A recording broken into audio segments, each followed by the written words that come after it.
The joint convention will come to order. Chairman Powers, you are recognized. Mr. President, the Escort Committee is proud to welcome the Honorable Bill Lee, the 50th Governor of the state of Tennessee. Will you please escort the governor forward?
Members of the General Assembly, it is my distinguished honor to present you the Governor of the great state of Tennessee, the Honorable Bill Lee.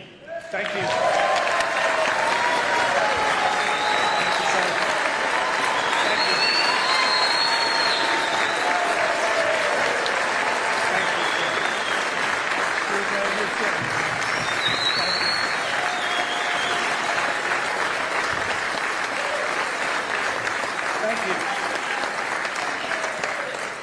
Thank you. Thank you very, very much. Very honored. Lieutenant Governor McNally, I'm really glad that you're here, sir. We've been praying for your recovery, and it's not the same not having you sitting right here. It doesn't quite seem right, but it sure does seem right for you to be here. So thank you, sir, for doing this.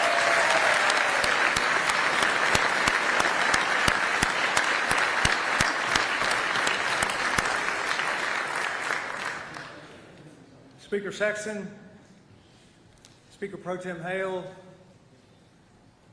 Speaker Pro Tem Marsh, Deputy Speaker White, members of the 114th General Assembly, justices, constitutional officers, cabinet members, staff, friends, and my family. Thank you all for coming together as we celebrate on our state, reflect on our incredible success, advance toward her bright future. It is my highest honor to serve you. Thank you.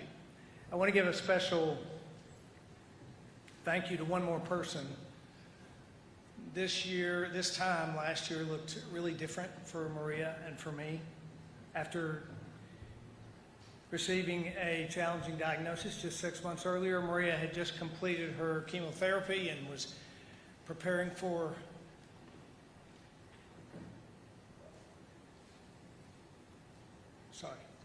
a bone marrow transplant. So last year, for the first time since I became governor, Maria was not here. She didn't attend the State address in person. That night, we did not know how remarkable her healing journey was going to be. Maria and I want to thank you tonight, all across the state, for your love, for your encouragement, most of all for your prayers for healing. And I want to thank you, Maria, for all that you do for me, for all that you do for Tennessee, and for being you. Thank you.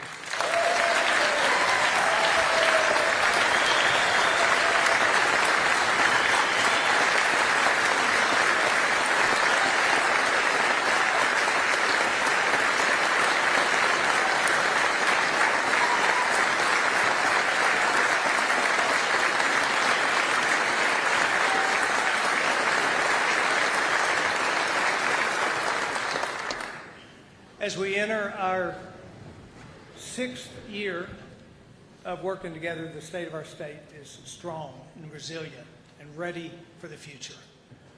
And that is thanks to the hard work of the people in this room. But there is more work to do. The world around us is changing. Every day brings unique challenges, new challenges. Tennesseans are counting on us to face those challenges with wisdom and discernment.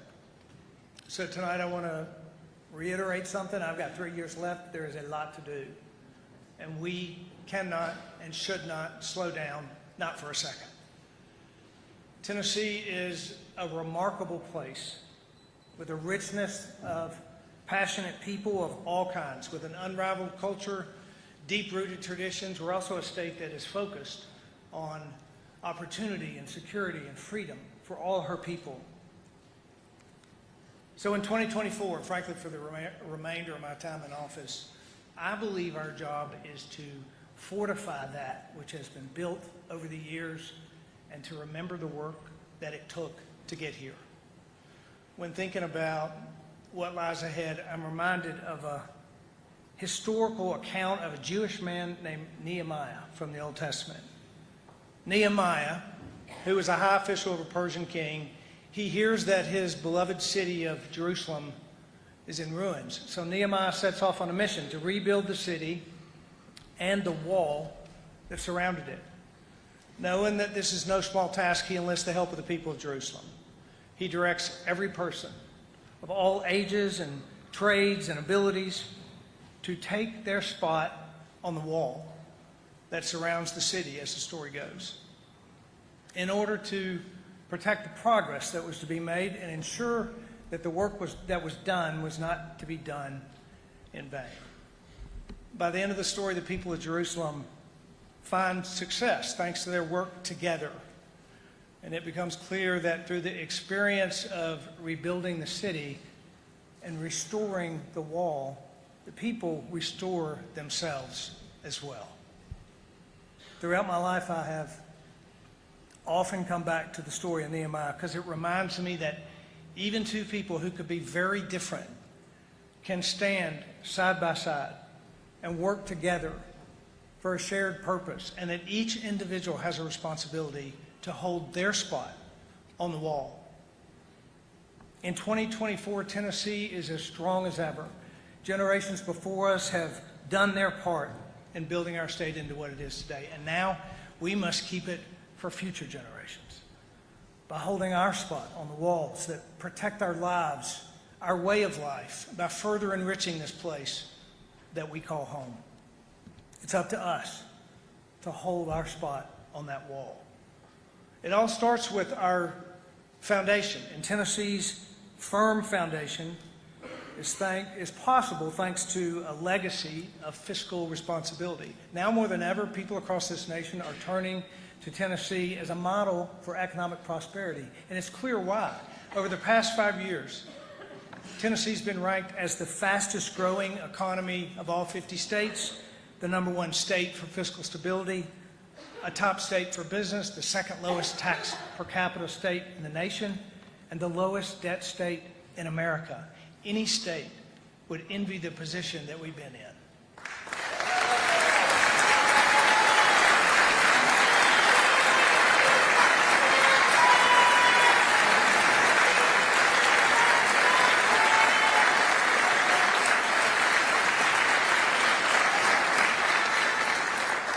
And the members of this Tennessee General Assembly, you who are here tonight, and your predecessors, you're the ones to thank because of your unwavering commitment to keeping our state in a strong financial position by balancing our budget, maintaining a healthy savings account, cutting taxes for Tennesseans year after year. In Tennessee, we spend within our means, we steward dollars wisely, we plan ahead.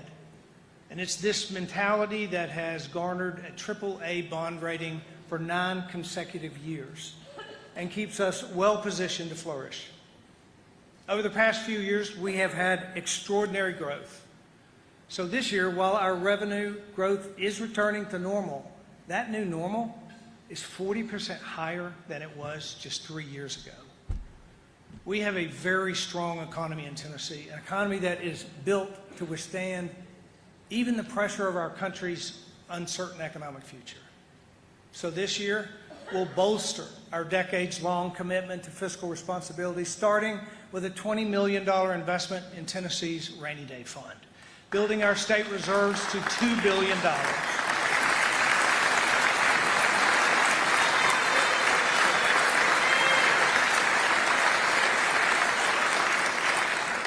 We'll also propose tax cuts again by simplifying our franchise tax and making Tennessee an even stronger choice for companies that choose to do business in our great state. There's been a lot of talk and conversation about this change to our franchise tax because it is incredibly important. We became aware of the need to change the law, which has been in place for almost 90 years. So we crafted a solution that resolves the issue now, so that we can move forward now. And this is the best strategy to ensure that we do right by Tennessee taxpayers. Because we have budgeted wisely through years of extraordinary revenue growth, Tennessee is now equipped to resolve this tax issue and make Tennessee an even better place to live and work and raise a family. This is an example of how we can turn a challenge into a better outcome for Tennesseans. Tennessee's fiscal management approach has set the standard for how states across the country should operate, and families and businesses nationwide have taken note. Everyone knows Tennessee continues to be one of the most moved-to states in the country. But did you know this?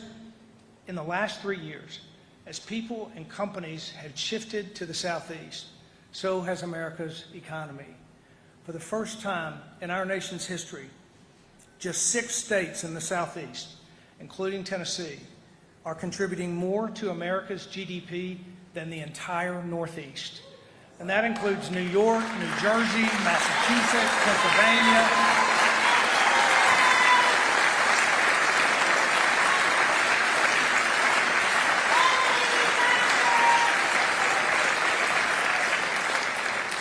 Tennessee has emerged as an economic powerhouse for this country. And all of this incredible growth is exactly why we need to think about what Tennessee will look like, not just next year or 10 years from now, but 25 and 50 years from now.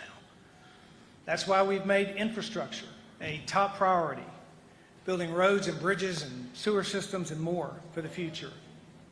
After passing the Transportation Modernization Act last year, a bipartisan effort with the men and women in this General Assembly, TDOT's 10-year plan is in motion all across urban communities and rural communities alike.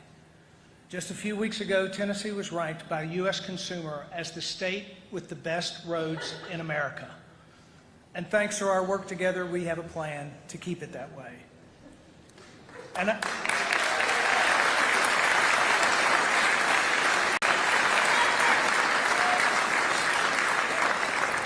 speaking of roads, I want to just take a minute to thank all of our TDOT workers who were everywhere just a few weeks ago.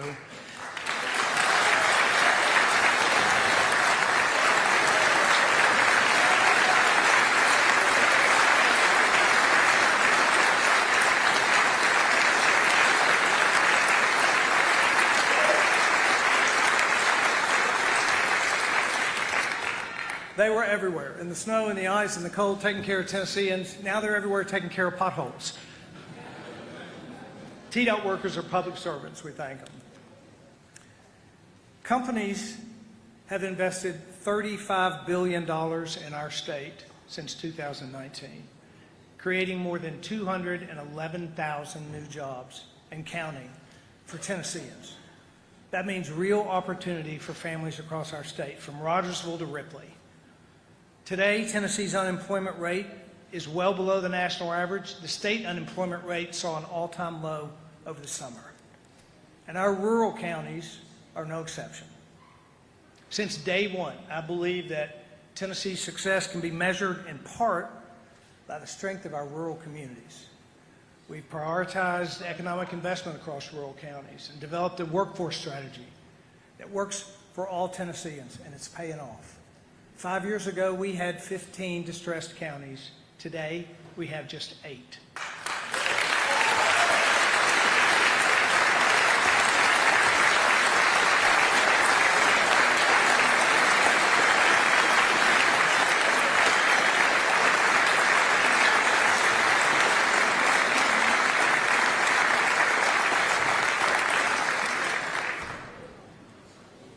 And the statistic that really tells the story, or certainly puts an important point on it, for the first time in history, Tennessee's poverty rate is below the national poverty rate.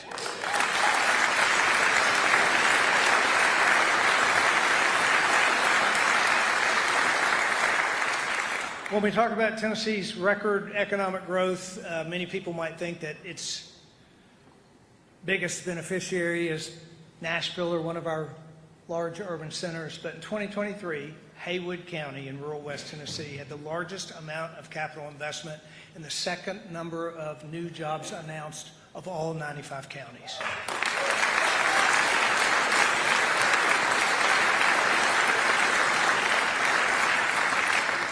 This investment and these jobs are changing lives, creating an enormous generational impact, and it's only just beginning.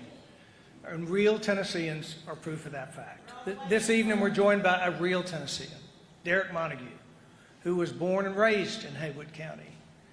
In the past, a rural high school graduate from a place like Haywood County may have been forced to look far from home to find the next step. But when Derek graduated from Haywood High School in 2022, TCAT Jackson was ready to enroll him in their industrial maintenance program immediately.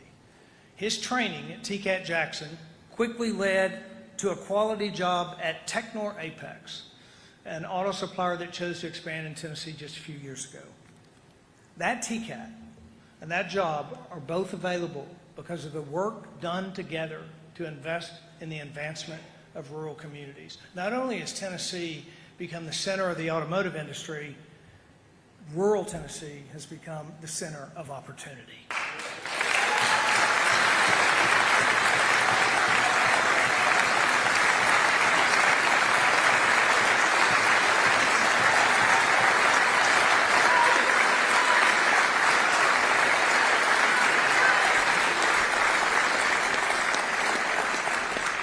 You've heard me say oftentimes what happens in rural Tennessee matters to all Tennesseans. This is what it's about.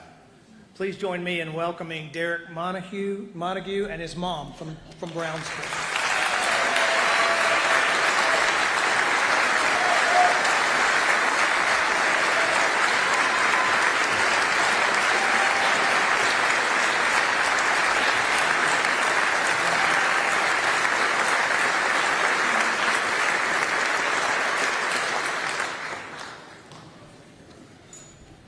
Part of expanding economic opportunity is protecting working Tennesseans.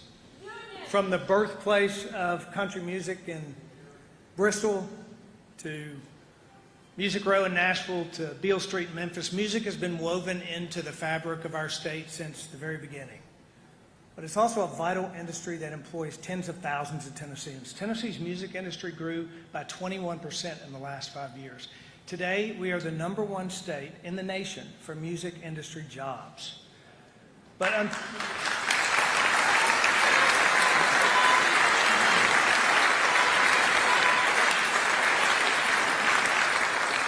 unfortunately, Tennessee artists are facing new challenges with the rise of artificial intelligence.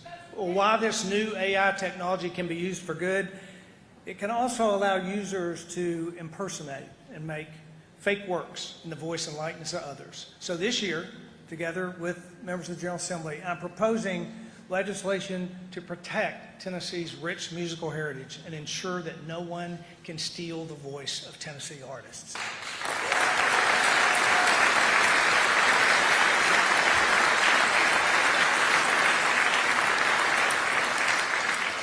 We're calling this bill the Elvis Act to honor our very own King of Rock and Roll, as well as his family who's still working to protect his legacy.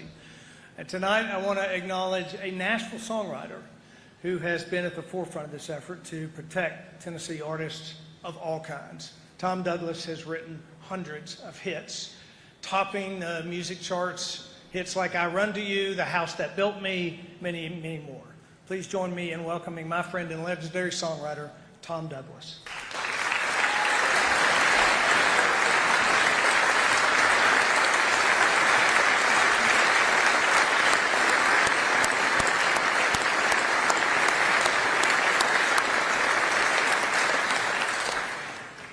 Tennessee has the opportunity to be the first in the state, to be the first state in the nation to enact this kind of legislation. And we hope that the Elvis Act will serve as a blueprint for states across the country. It's only right that we lead the nation in this effort. Tennessee is the music capital of the world, and we intend to keep it that way. As we explore ways to continue building on our state's firm foundation, nothing is more important than expanding opportunities for our children. The ability for young Tennesseans to succeed is the key to Tennessee's long-term success. And without a doubt, education has the power to change the trajectory of a child's life forever.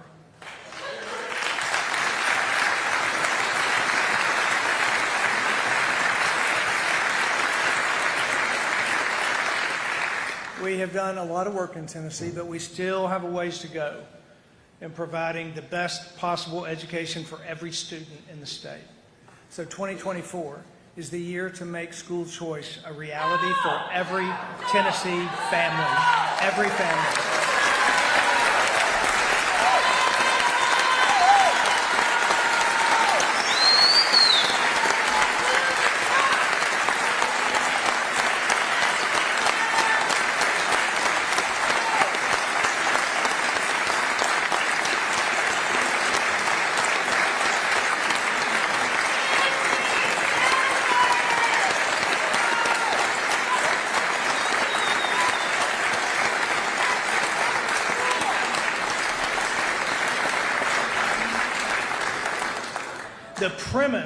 The premise behind education freedom, and the one thing that most of us all do agree on, is that parents know what's best for their child's education.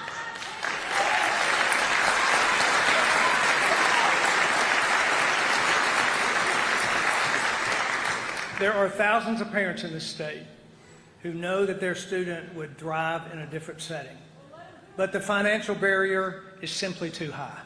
It's time that we change that. It's time that we let parents decide, and not the government, where their child goes to school and what they learn.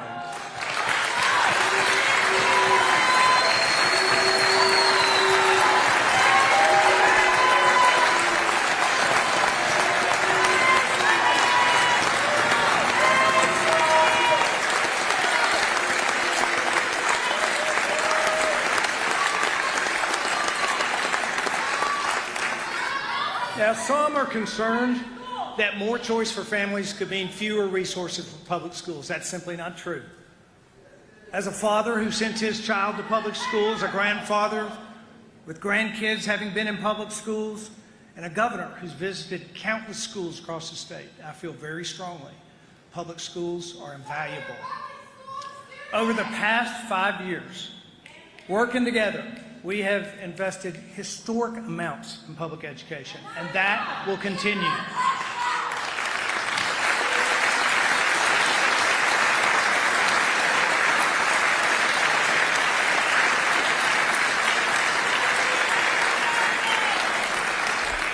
We've increased public funding for public education by more than $1.8 billion since I became governor, by far the most in our state's history.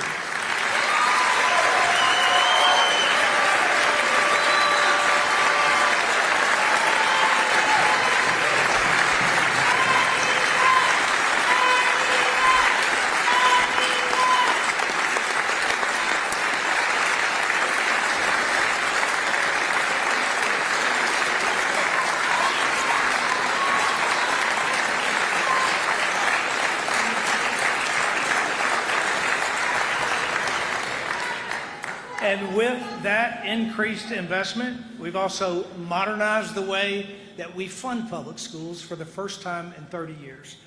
Last year, we gave teachers the largest annual pay raise in state history.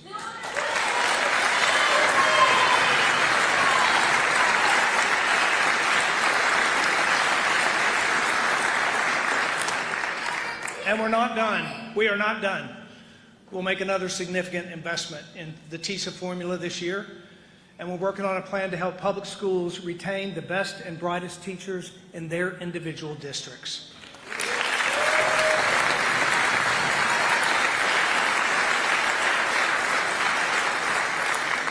We have placed an unprecedented focus on public education. I intend to continue to do that every year.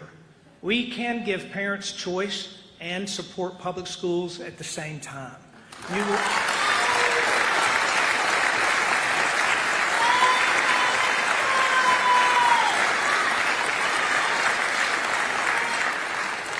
You'll hear me say that over and over again because it's true. These two ideas are not in conflict. There are some who will say that parents don't belong in the decision-making process about their child's education. But our responsibility is to the student and to the family, not to the status quo.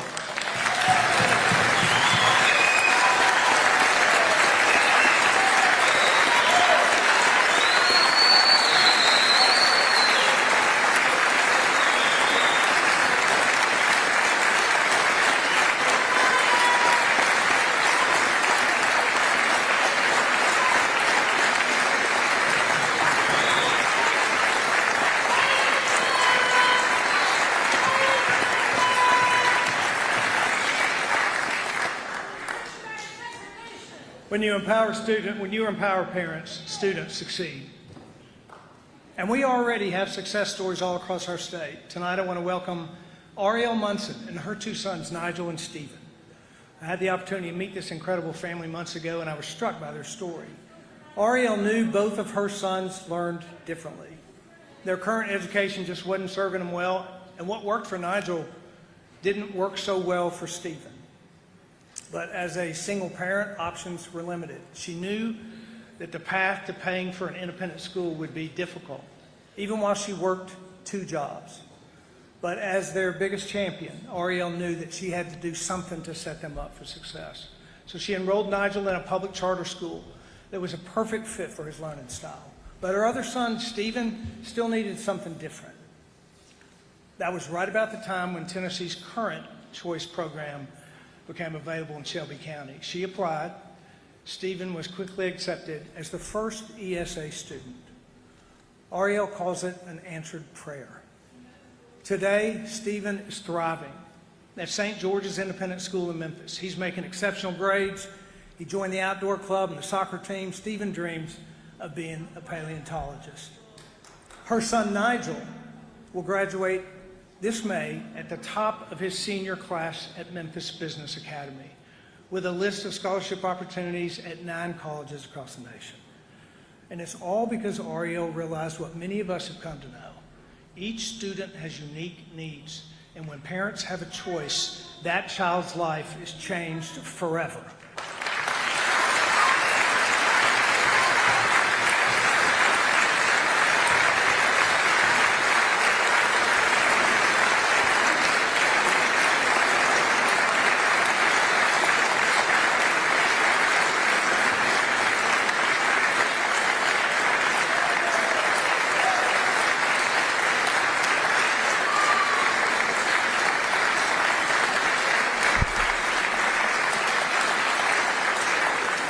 Please join me in welcoming Ariel and her sons, Stephen and Nigel.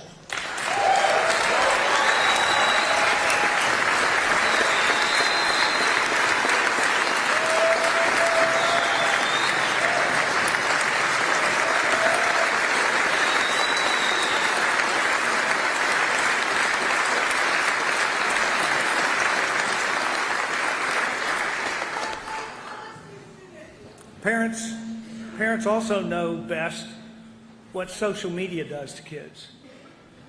Depression and anxiety and loneliness all skyrocketing among children. Study after study tells us how damaging social media is for children. We must empower parents with the tools to help their kids online. So this year, I'm bringing a bill. It's a very good time to remind everyone that, as it has been, civility is a strength. It is not a weakness.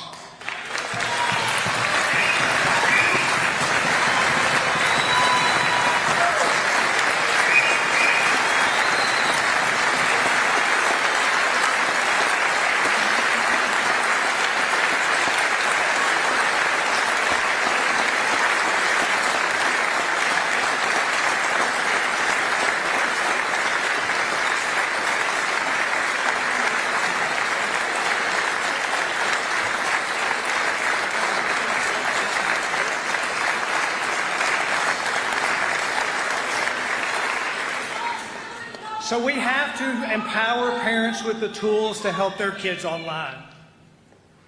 This year we are bringing together a bill that will give parents tools to oversee their child's social media activity. It'll require social media companies to get parental consent for minors to create their own social media account in Tennessee.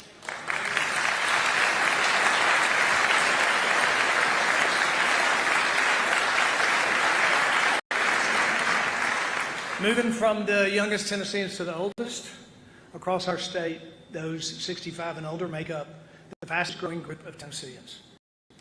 Nearly a quarter of Tennesseans will be over 60 by 2030.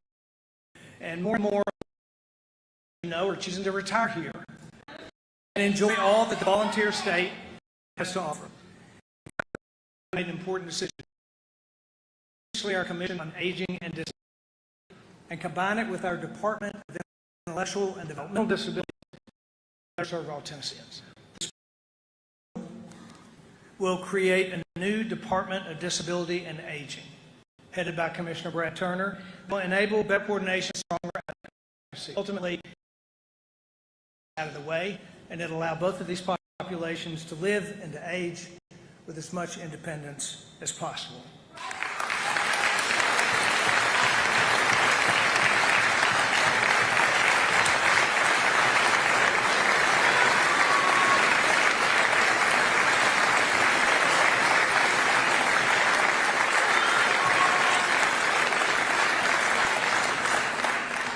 As y'all know, I came from the business world, and since I became governor, one of our top objectives has been making government work better for the people. In my view, less government is better government.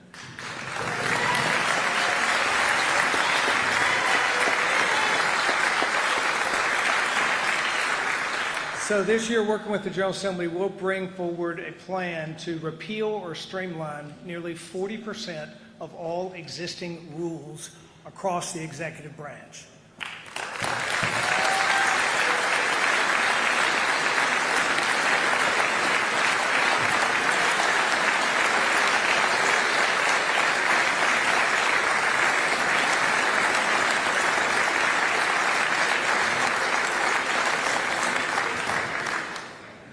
That amounts to 4,000 rules eliminated or streamlined. I'm proud that this will be one of the largest cuts of red tape, not just in Tennessee history, but for any state anywhere in the country. And cutting red tape creates a green light for job creators and job makers for Tennessee to grow its economy.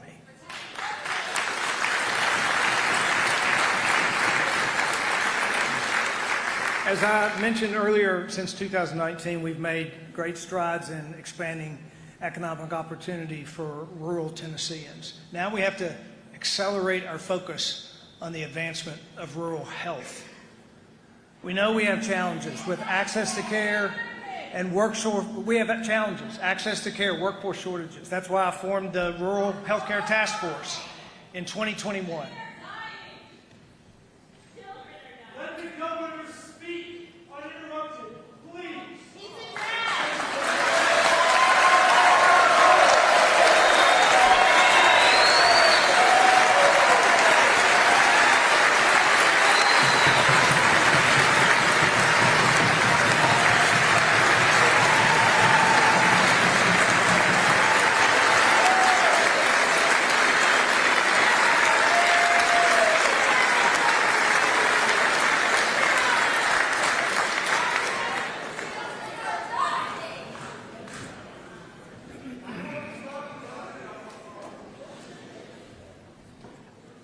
we have great challenges in rural healthcare. That's why I formed the Rural Healthcare Task Force in 2021 to explore solutions to address the issues head on.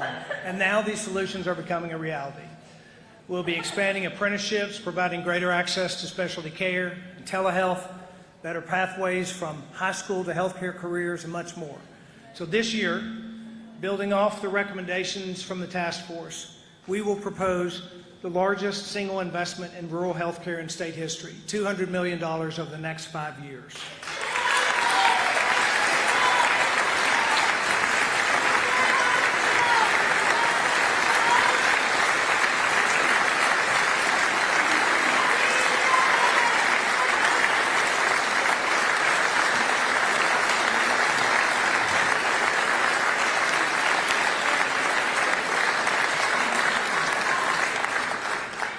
And this is important. This is important, and this is because this is possible because of the remarkable opportunity that we have thanks to the success of Tennessee's one-of-a-kind TennCare waiver, which continues to exceed expectations, allows us to heavily invest in some of the biggest healthcare challenges we have in our state.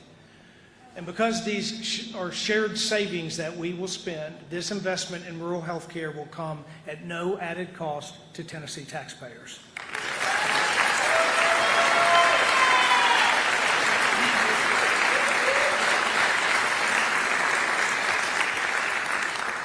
We don't take this opportunity for granted. It's only possible thanks to the strong partnership and leadership of the General Assembly. We'll continue to see success. We maintain this conservative, responsible principle that got us here. I want to thank all of you again for the work that you've done to make this TennCare waiver a reality for Tennessee.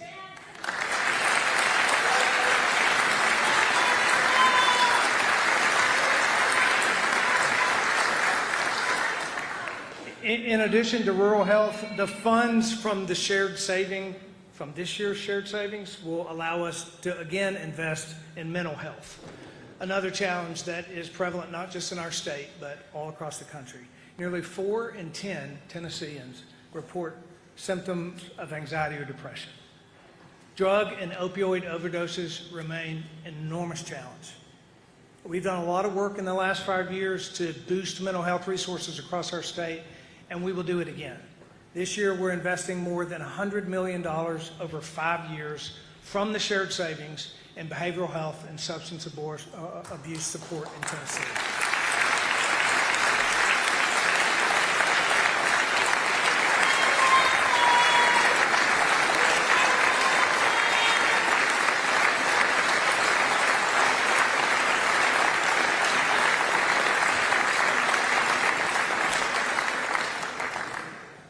As I mentioned earlier, Tennessee is in demand. With that comes growth and new homes and new businesses, and with that comes reviews and inspections and permits.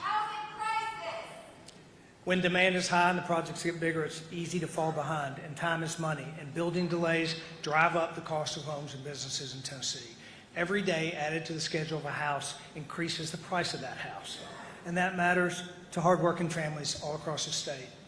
That's why this year we're proposing statewide permitting reform to accelerate business times, lower costs, safely streamline construction in Tennessee.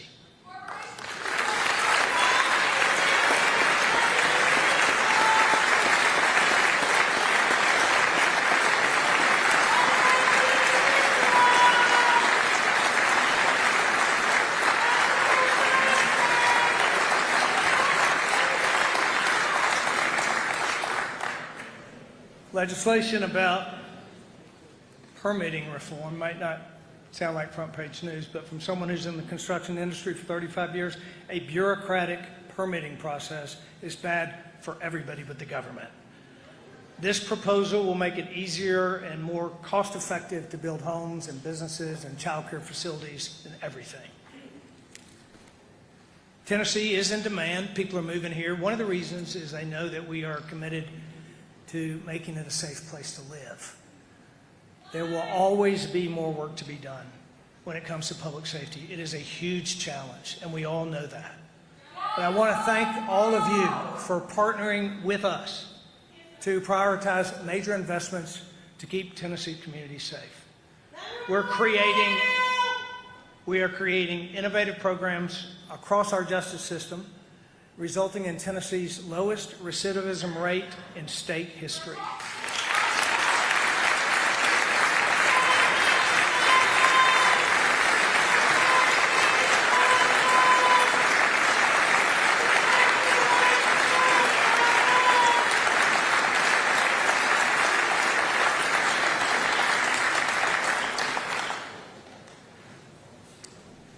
We provided funding to hire 200 new Tennessee Highway Patrol troopers, and this year we're proposing an additional 60 troopers to continue growing the force.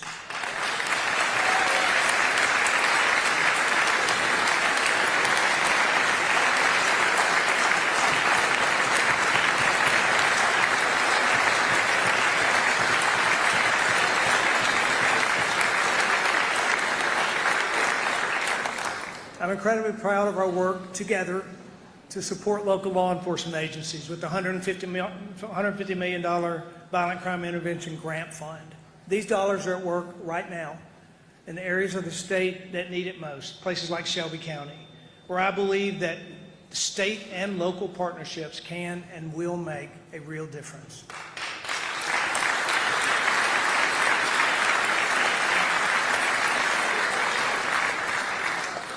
In last year's State of the State address, I talked about the importance of public safety and why school safety matters to every single Tennessean. At that time, we had no idea that we were about to face one of the most difficult moments that our state had ever seen. Covenant experienced unimaginable tragedy. But tragedy doesn't have to be the end of the story. Tragedy doesn't have to be the end of the story. There's redemption in struggle if we lean into it. That's why over the last year, we've worked together and made significant progress building on our strong foundation of school safety, starting with a $140 million grant to place a trained armed school resource officer in every Tennessee public school.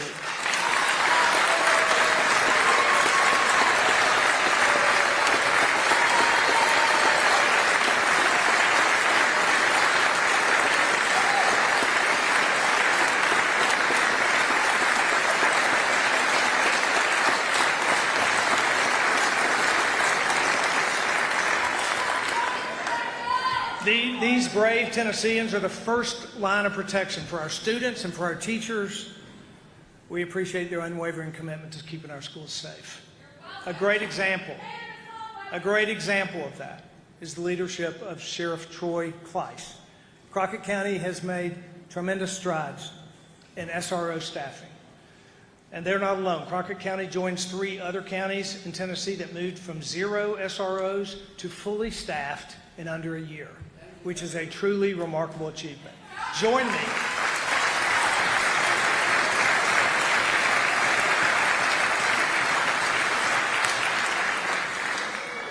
Please join me in welcoming Sheriff Troy Kleiss, Officer Matt Mosier, a newly hired SRO from Crockett County.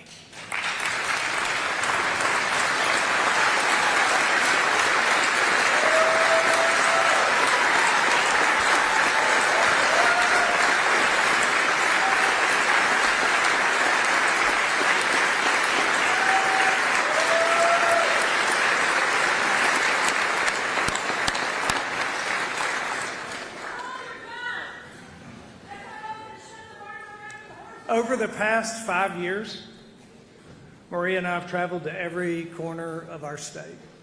In all of Tennessee's natural beauty and rich resources, from the flats of the Wolf River to the peaks of Bays Mountain to the Ocoee River, this is a beautiful place. Last year, we created a new conservation strategy to preserve the state for generations to come. But there's more work to do. We've continually made investments in our state parks, the cornerstone of this conservation effort. This year's proposed budget will take it to the next level with 8 new state parks.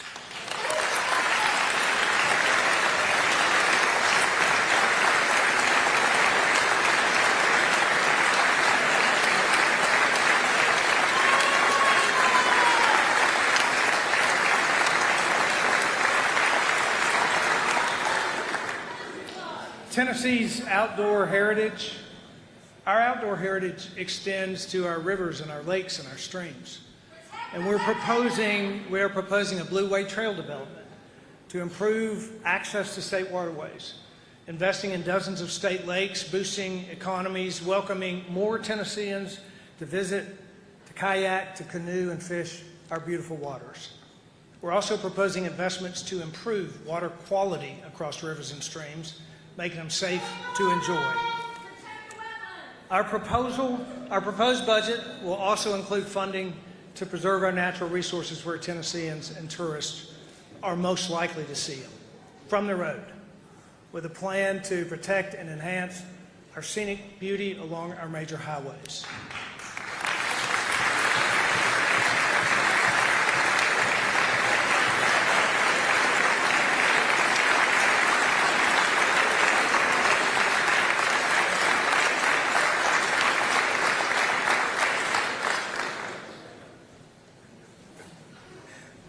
Off the major highways are the drivers of Tennessee's economy, Tennessee farmers. Our agriculture, that's right.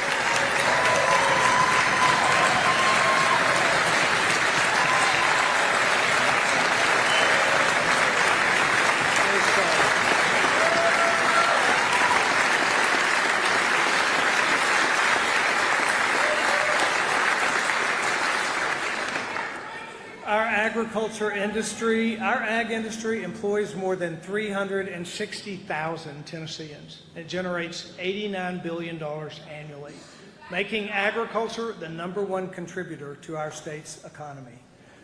Yet today we are ranked the 3rd most threatened state for farmland loss in the country. So this year we're proposing a farmland conservation fund, a plan to partner with Tennessee farmers who voluntarily place their land in a conservation easement, just as 28 other states do today. This will give farm families the ability to preserve and protect their farmland for future generations, securing Tennessee's rich rural heritage as a pathway to opportunity.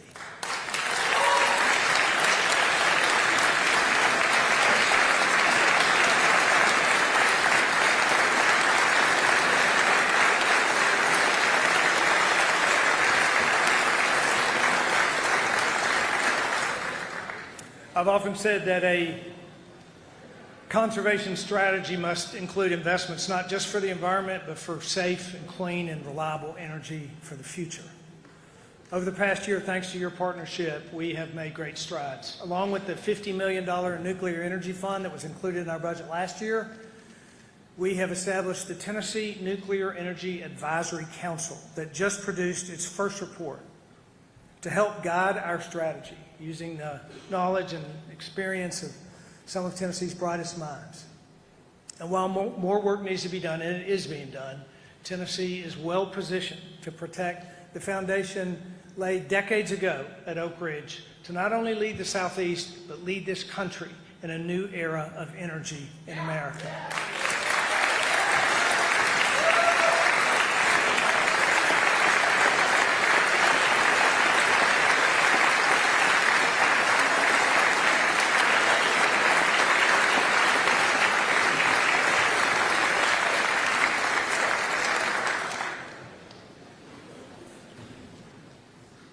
Tonight I have attempted to give a glimpse of the state of our great state, the foundations that were laid by the generations before us, the city on a hill that we call Tennessee, the gates that welcome those who want opportunity and security and freedom, the walls that protect fiscal stewardship and public safety and our environment.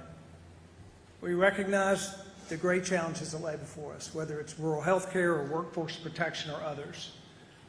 We have opportunity and obligation, and it'll take each one of us as we debate and agree and disagree about the path forward to accomplish that which we all believe in, serving our fellow Tennesseans, recognizing the dignity of each one of them, each person's God-given value, and working to make a better life and a future for them all.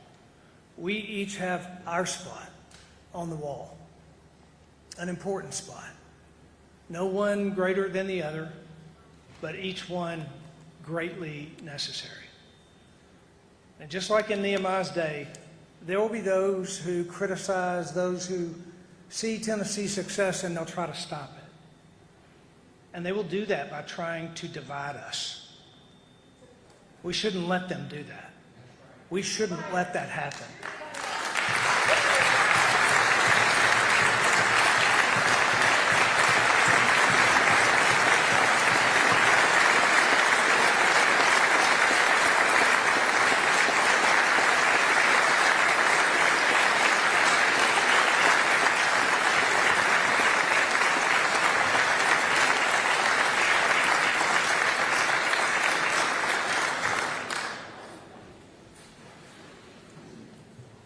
Let us stand together and remember our shared purpose.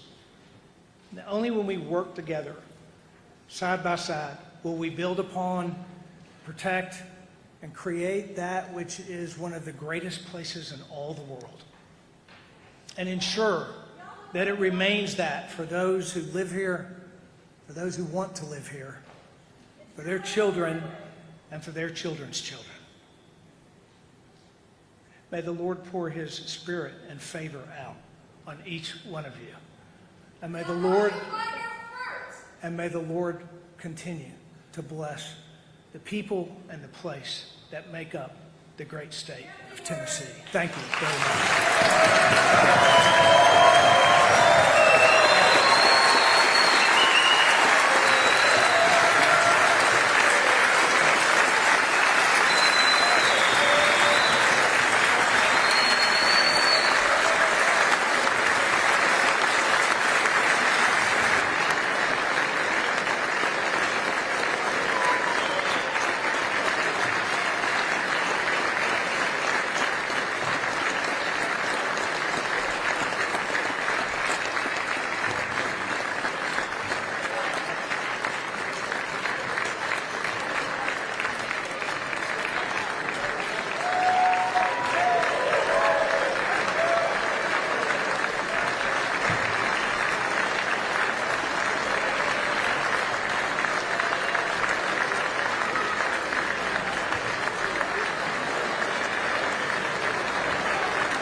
The purpose for which the joint convention has been accomplished. Joint commission stands dissolved.